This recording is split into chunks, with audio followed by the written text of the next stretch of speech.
What are your recommendations for reliable sources of information on COVID-19? Okay, so the reliable sources, I think that will depend on what country you are living and working in.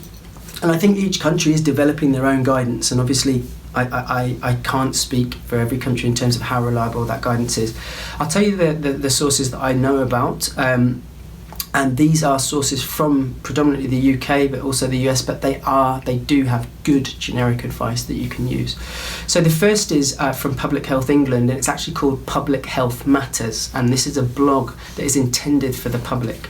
And I've seen some excellent advice on that blog that's written in pretty straightforward language, with key points that you can take away from that. And I've included a handout for Professor Theobald that I'll send round to people with links to those if you can access those.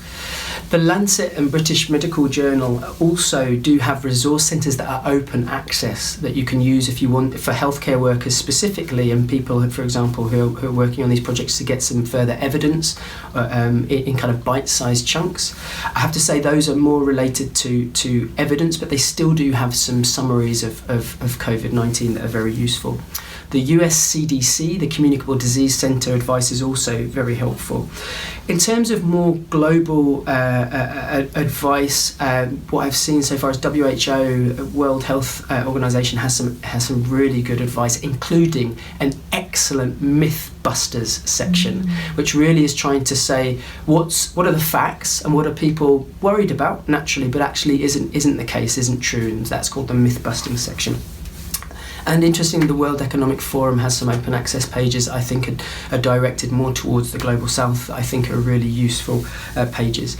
I think for you generally, I think it would be a good idea to keep abreast, keep updated with the what's going on in your newspapers, your radio, your television, if you have them available. But obviously to bear in mind that information is changing on a day-to-day basis, and so sometimes it is difficult to filter that information out.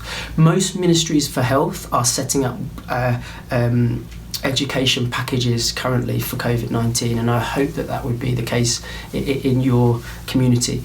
If you feel that you're somebody who has good knowledge and can filter some of this information, obviously you can make your own local guidance, perhaps collectively amongst a group of you, of the best available evidence, and you could package that in a very simple way for your own communities on a piece of paper, for example, if possible. That's very good advice, and I think it is a time for community solidarity and sharing of information. Yes.